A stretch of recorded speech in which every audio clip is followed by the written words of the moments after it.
무덤이 있다는 것은 마을이 있다는 증거다. 무덤이 있다는 것은 마을이 있다는 증거다라는 제목을 가지고 말씀을 전하도록 하겠습니다. 그 책에서 본 인터뷰가 있었는데요. 조정민 목사님이 이 고난을 이기는 가장 좋은 방법은 나 자신을 내려놓는 거다라고 말하면서 그 인터뷰에서 이 고난에 대한 이런 말을 했습니다. 고난은 내 것이 아닌 것을 내 것이라고 착각하고 살 때 하나님이 그것을 깨우치시는 방법 중에 하나가 바로 고난이라고 합니다. 그렇게 고난이 왔을 때 내가 붙들렸던 모든 것, 내 것이라고 착각한 모든 것을 내려놓아야 한다. 우리는 자신에게 가해지는 고통, 내 소유에 대한 손실 등을 고난이라고 규정하곤 한다. 그런데 사실 그것들은 하나님이 고난이라는 방식으로 우리를 부르시는 확성기나 마찬가지이다. 내 자존심이 마치 시궁창에 던져지듯 깨어져야 하는 일이고, 내 소유가 어느 날 벌거 벗기듯 벗겨져야 내 것이 아님을 경험해야 한다. 심지어 내 건강조차 내 것이 아님을 깨달아야 한다. 고난은 바로 우리가 하나님의 자녀임을 깨닫게 하는 증표이기 때문이다. 그 고난으로 말미암아 내 소원을 이루는 것이 아닌 그리스도의 형상으로 담는 기회이기에 축복이다. 고난이 없는 상태가 가장 깊은 고난이며 가장 불쌍한 상태다. 인생의 행복과 불행을 결정짓는 것은 삶의 환경과 조건이 아니다. 관점이고 태도이다. 고난에 대한 관점과 태도가 달라져야 하는 이유도 바로 여기에 있다. 라고 이 조정리 목사님이 말을 합니다. 이처럼 고난은요, 우리의 삶에 있어서, 우리의 인생에 있어서 필연적이지 않습니까? 언제든 어디서든 찾아온다는 거예요. 필연적이기 때문에 고난을 우리가 피하기에 힘쓰기보다는 그 고난을 맞이하는 우리의 그 시각의 관점과 태도가 반드시 달라져야 함을 우리가 깨닫게 됩니다. 이런 이야기가 있더라고요. 아버지와 아들이 사막에서 여행을 했다고 합니다. 근데 그만 그 사막에서 길을 잃게 됩니다. 남은 물마저 떨어진 상태에서 뜨거운 그 사막의 그 바람에 그 고통을 견디지 못해서요, 아들이요, 큰 절망에 빠지게 됩니다.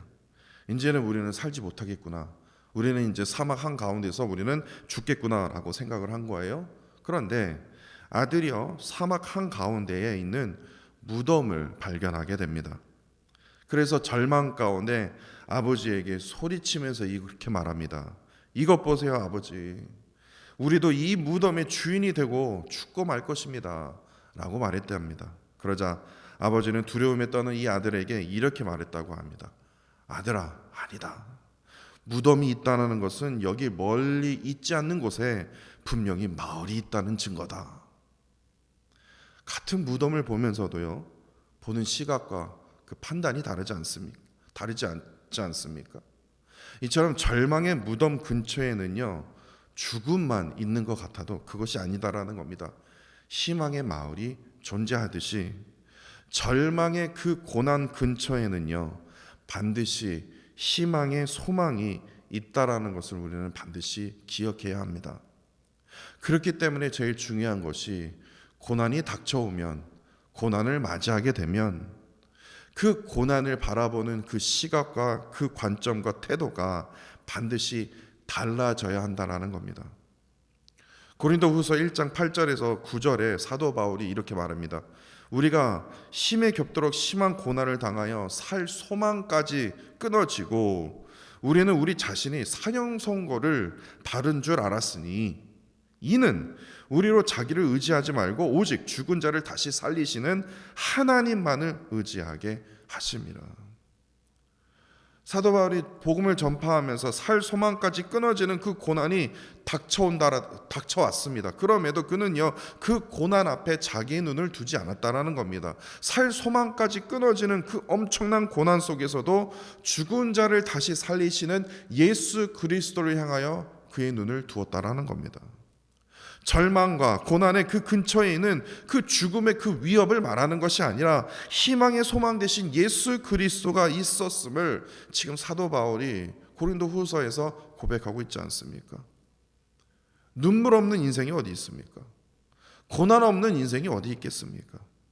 그러나 우리가 우리의 눈을 우리의 참 소망 되시는 예수 그리스도께 우리가 바라보게 된다면 우리는 어떻게 됩니까? 어떠한 고난의 산에도 우리는 쉽게 과감하게 넘어갈 수 있다라는 겁니다. 이런 의미에서 오늘 본문을 보시면요, 오늘 본문에 이 다윗이 기록한 그 여러 그 탄식의 그 시 중에서 아마도 오늘 본문 말씀이 아마 고난의 최고봉을 보여주고 있는 시가 아닐까라고 여겨집니다. 왜냐하면 이 18편 전체를 읽어보면요, 이 절망의 그 끝자락에 서 있는 그 인생의 뭡니까? 그 다윗의 그 절규를 우리가 느끼기 때문에 그렇습니다. 그만큼 다윗이요, 큰 고난 가운데 처해 있음을 우리가 단번에 느낄 수 있습니다. 더 이상 나아갈 길이 없는 것 같은, 어떻게 보면 깊은 고난의 그 자리에서 하나님을 향하여 엄청난 그 탄식을 지금 보여주고 있기 때문에 그렇습니다. 그런데 우리가 여기서 반드시 기억해야 할 것이 무엇이냐면, 그럼에도 다윗은요, 극심한 고난의 그 현실에 주저하지 않고 오히려 하나님만을 바라보기를 힘썼다라는 겁니다. 하나님을 바라보며 그분의 그 하나님의 그 응답을 구하는 그 깊은 신앙을 오늘 본문 말씀을 통해서 우리가 보게 된다라는 겁니다. 특별히 오늘 이 시간은요, 절망과 고난을 다루고 있는 이 시편 22편 전반부를 이제 살펴보고 다음 주에는 이제 나머지 부분을 살펴보도록 하겠습니다. 그래서 오늘 이 시편 22편 전반부 말씀에 나타난 이 다윗의 그 애절한 탄식 기도를 통해서 중요한 것이요, 고난 속에서 하나님의 구원을 어떻게 경험할 수 있는지 이에 대해서 나누고자 합니다. 먼저 다윗의 탄식은요, 1절에서 이렇게 시작하지 않습니까? 내 하나님이여, 내 하나님이여, 어찌 나를 버리셨나이까. 다윗이 이렇게 절망하는 이유는요, 하나님으로부터 자신이 버림받았다고 느꼈기 때문에 그렇습니다. 이건 마치 십자가에서요, 모든 피와 땀을 쏟으신 예수 그리스도께서 하나님을 향하여 십자가상에서 심겹게 이렇게 외치지 않았습니까? 엘리 엘리 라마 사막다니, 내 하나님이여, 내 하나님이여, 나를 어찌하여 버리시나이까. 이 고백이 바로 여기서 나왔다라는 겁니다. 똑같은 고백입니다. 그렇다면 다윗은 어떠한 상황 속에서 처했기에 이러한 고백을 하게 되었을까요? 오늘 본문의 표제를 한번 보십시오. 야엘렛 샤할에 맞춘 노래라고 기록이 되어 있지 않습니까? 히브리어로 야할렛은요, 사슴이라는 뜻입니다. 사슴이요. 그리고 샤할은요, 새벽이라는 뜻입니다. 그러니까 야헬렛 샤할은요, 새벽의 사슴입니다. 왜 새벽의 사슴이라고 할까요? 다윗이요, 새벽에도요, 잠을 설쳐요. 잠을 못 잔다는 얘기예요. 편하게 자지 못하는 그 상황 속에서 자신의 처지가 사슴 같다라는 겁니다. 언제 어느 순간에 짐승들로부터 지금 먹이가 되는 아주 약한 사슴이 되어 탄식 가운데 처해 있음을 우리가 알 수 있습니다. 이러한 상황을 우리 한번 다윗의 그 상황을 추리해 본다면 아마도 당연히 다윗이 사울 왕으로부터 말할 수 없는 그 박해를 받아서 온갖 순환을 당하는 그 상황 속에서 부러지는 탄식의 시라고 우리는 볼 수 있다라는 겁니다. 언제 어디서 그 사울 왕의 칼이 드밀지 모르는 그런 상황 속에서 참으로 약한 그 사슴과 같은 처지에 있기 때문에 단 한순간도 편안하게 자지를 못한다는 거예요. 그렇기 때문에 홀로 새벽에 일어나서 극심한 불안과 고통 가운데 처해 있음을 우리가 상상할 수 있다는 겁니다. 그런데 중요한 것은 무엇인지 아십니까? 고난, 그러면 뭐 새벽의 사슴처럼 극심한 고통 가운데 불안 가운데 있는 거구나, 우리가 이렇게 느낄 수 있는데, 다윗이 지금 느끼는 그 극심한 불안과 고통의 그 원인이 우리는 당연히 사울 왕 이렇게 생각하게끔 우리가 예상이 되지 않습니까? 사울 왕 때문에 잠을 자지 못하는 거고 사울 왕 때문에 지금 불안한 거예요. 그런데 1절과 2절을 보십시오. 사울 왕 때문에 불안합니까? 아니에요. 우리의 생각을 완전히 뒤집어 놓습니다. 3번씩이나 반복되는 단어가 무슨 단어입니까? 내 하나님, 내 하나님, 내 하나님이라는 거예요. 왜냐? 사울 왕으로부터 그 칼날에 불안한 게 아니라, 그것 때문에 고통스러운 게 아니라, 그것 때문에 내가 고난을 받는 것이 아니라 하나님으로부터 멀어진 것 같아서요. 하나님으로부터 버림받는 것처럼 느껴지기에 지금 다윗이 너무나 답답한 거예요. 지금 이러한 현실에 대해서 지금 하나님께 부르짖고 있다라는 겁니다. 2절을 보십시오. 내 하나님이여, 내가 낮에도 부르짖고 밤에도 내가 잠잠하지 아니하고 계속해서 부르짖었는데 하나님께서는 나에게 어떠한 응답도 하지 아니하셨나이다. 이러한 다윗의 그 고백이 참으로 놀라웠던 것이, 이 탄식의 원인이 당연히 사울 왕이어야 되는데 뭐예요? 하나님의 무응답이라는 거예요. 하나님이 움직이시지 않는 것처럼 느껴지는 거예요. 하나님과 점점 멀어지고 있다라는 거예요. 사실 우리가 고난을 당하게 되면요, 어려움을 당하게 되면 대개 우리가 어디에 지금 초점을 맞추게 되어 있습니까? 당연히 고난 그 자체에 우리가 몰두하게 되고, 그 고난의 원인에 대해서 우리가 계속해서 신경을 쓰게 돼요. 그래서 고난에 대해서 우리가 기도할 때면, 하나님 어느 때까지 저에게 고난을 주실 것입니까? 하나님 어느 때까지 저에게 고통을 주실 것입니까? 라고 우리가 하나님께 호소할 수밖에 없어요. 그런데 다윗은요, 우리의 생각과 완전 다릅니다. 지금 다윗이 처한 그 고난의 그 문제에는요, 손을 떼버립니다. 다시 말해서 지금 그 고난의 원인이 되는 그 사울 왕에 대해서는 전혀 생각을 하지 않고, 그 하나님께서 자신의 고난에 간섭하여 주시지 않는 것에 지금 섭섭한 거예요. 답답한 거예요. 그것에 지금 집중하고 있다는 겁니다. 솔직히 이러한 모습을 보면서요, 저는요, 뭐 이렇게 표현하기는 좀 그렇지만요, 다윗의 모습이 참으로 어린 아이처럼 느껴졌음을 저는 저 스스로요, 이런 생각이 들었어요. 뭐 저의 개인적인 이야기지만요, 제가 이제 아이가 셋인데 막내가 이제 올해로 이제 5살이 됩니다.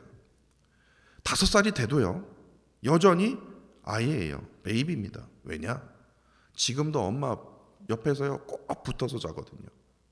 그 말이 무슨 말인 줄 아십니까? 엄마가 없으면요, 막내는요 자지를 못합니다. 내가 있어도 자지를 못해요. 다행히 학교에서는요 엄마 없이 자유롭게 행동하지만요, 딱 집에 들어가면요 엄마가 우선 보이지 않는다 그러면 이제 불안해요. 불안한 거예요. 아니 지금 엄마 여기 밑에 있다니까, 그런데 불안한 거예요. 그야말로 엄마를 하루 종일 귀찮게 할 만큼 항상 자기가 놀고 있어도 옆에 엄마가 있어야 된다는 거예요. 만약에 엄마가 보이지 않으면요, 첫째가 얘네가 야 엄마 여기 있어, 지금 집에 있다니까, 그래도 엄마가 내 눈에 이 레이더에 딱 없으면요 불안해서 결국에는요 엄마 불러도 만약에 응답을 안 한다? 그러면 울게 돼요. 오늘 본문 6절을 보십시오. 다윗은요 낮은 자존감 때문에 자신을 벌레라고 말합니다. 벌레라고 표현할 만큼 하나님이 옆에 계시지 않기 때문에 자신이 사람의 비방과 조롱거리가 되었음을 지금 탄식하고 있는 거예요. 하나님 어디 계시냐고요. 막내 같지 않습니까? 막내 예은이가요, 하나님이 자기가 옆에 없으니 몹시 불안해, 그러니까 엄마가 자기 옆에 없으면 몹시 불안해 있는 것처럼요, 다윗도 똑같아요. 하나님이 자기 옆에 없으니까 내가 지금 이렇게 불안하고 다른 사람으로부터 이렇게 고난을 받는 거라고 그렇게 말하고 있다라는 거예요. 그렇게 믿고 있다라는 거예요. 9절의 고백이 보세요. 오직 주께서 나를 모태에서 나오게 하시고 내 어머니의 젖을 먹을 때 의지하게 하셨나이다.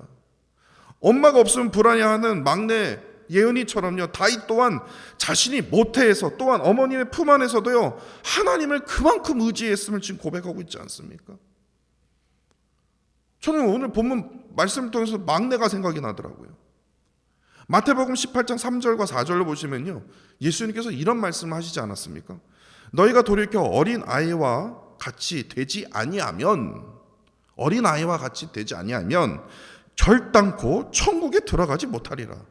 그러므로 누구든지 이 어린 아이와 같이 자기를 낮추는 사람이 뭡니까?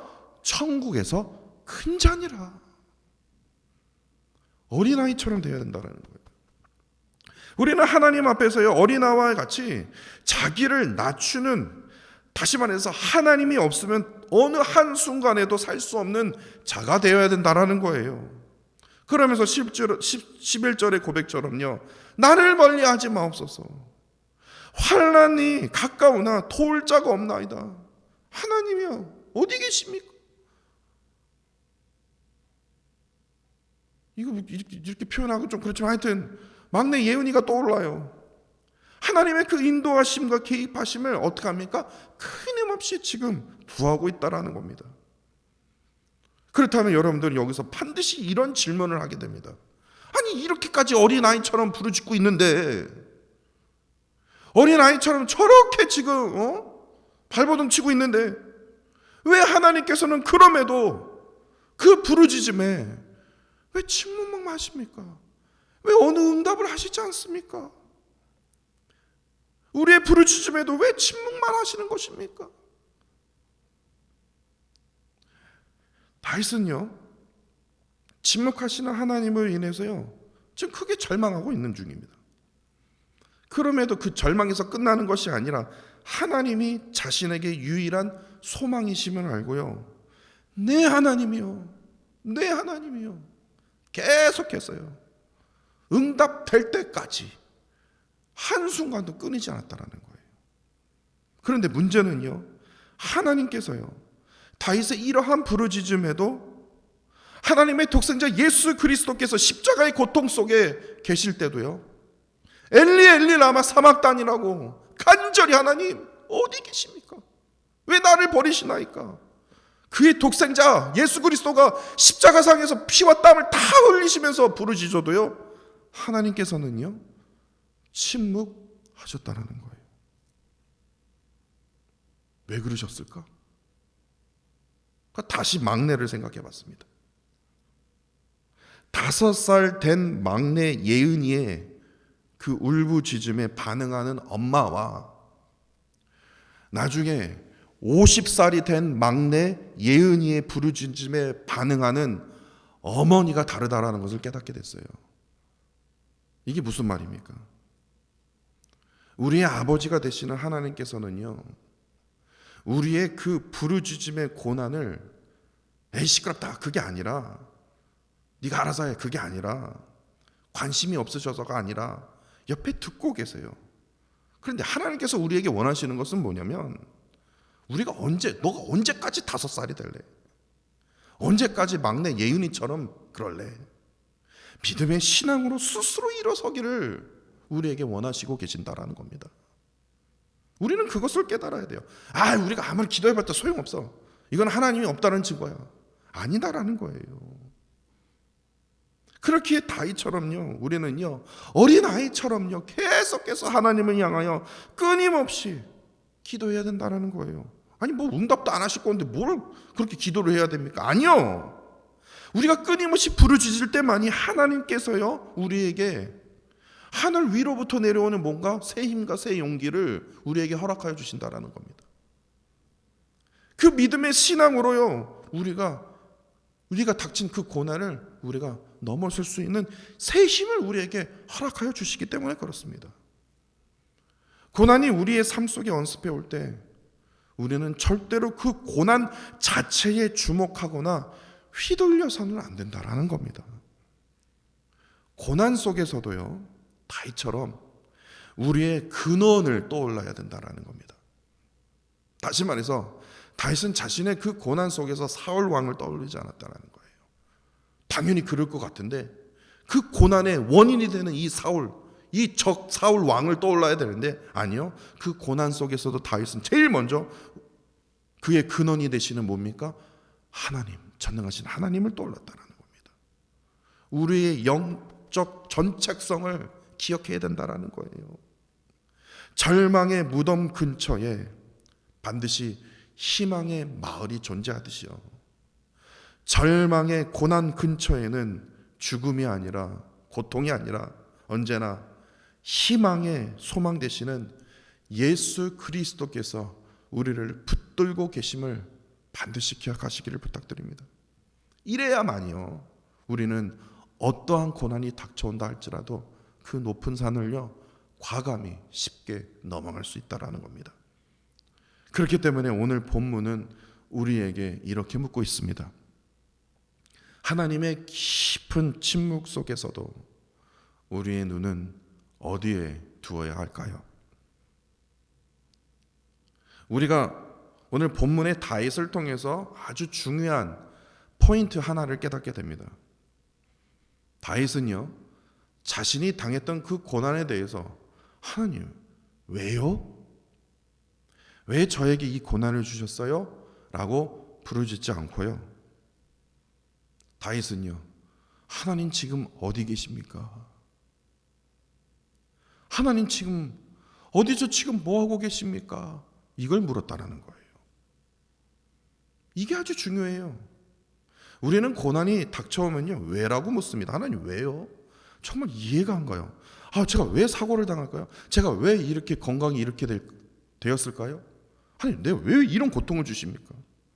근데 이러한 질문을 하면 할수록요, 절대로요, 그에 대해서 하나님은 답을 해주시지 않습니다. 그렇기 때문에 이것은 헛된 질문입니다. 왜냐면요, 고난에 대한 정확한 이유의 답을 절대로 찾을 수가 없어요. 그러나 오늘의 본문의 다윗처럼요, 하나님이 어디에 계시는지 그 묻는 질문에 대해서는요, 언제나 그 고난의 답이 존재하다라는 겁니다. 그 답이 무엇일까요? 우리의 고난 속에서요, 우리를 위해서 함께 탄식하고 계시는 하나님의 임재가 우리가 하나님께 부르짖을 때 강하게 느껴오기 때문에 그래요. 이게 제 말이 아니라 로마서 8장 26절에 보십시오. 성령도 우리의 연약함을 도우시나니 우리가 마땅히 기도할 바를 알지 못하나 오직 성령이 말할 수 없는 탄식으로 우리를 위하여 친히 간구하시느니라. 이거예요. 그렇기 때문에 우리는 어떠한 순간에도요, 전능하신 하나님께 우리의 눈을 두어야 한다는 겁니다. 그리고 끝까지요, 잠잠히 전능하신 하나님만을 바라봐야 합니다. 제가 저번 주에 말씀드렸듯이요, 잠잠히 하나님만 바라봐야 됩니다. 왜냐? 나의 구원과 나의 소망이 하나님으로부터 나오기 때문에 그래요. 잠잠히 하나님만 바라보십시오. 하나님만이 내가 피할 피난처가, 환난난에 피할 그 피난처가 되시기 때문에 그렇습니다. 잠잠히 하나님만을 우리가 바라봐야 됩니다. 말할 수 없는 탄식으로 우리의 그 고통을 아시고요, 말할 수 없는 그 탄식으로 우리를 위해서 친히 탄식하여 주시고 우리를 붙들어 주시는 사랑의 하나님이시기 때문에 그렇습니다. 이러한 그 전능하신 하나님만을 의지하며 바라보는 저와 사랑하는 성도 여러분들이 되시기를 간절히 원합니다. 기도하겠습니다. 말할 수 없는 탄식으로 우리의 연약함과 아픔과 고통을 위해서 친히 간구하여 주시는 하나님의 마음을 이 시간 깨닫게 됩니다.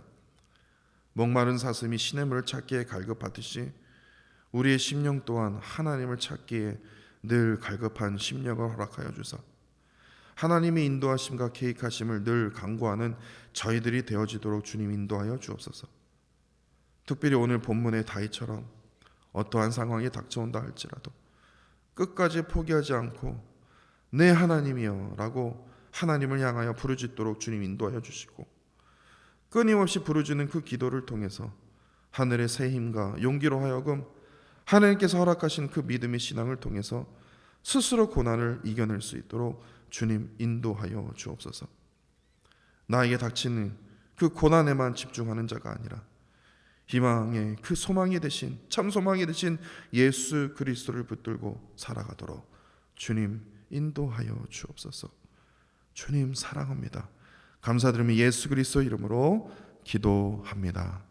아멘.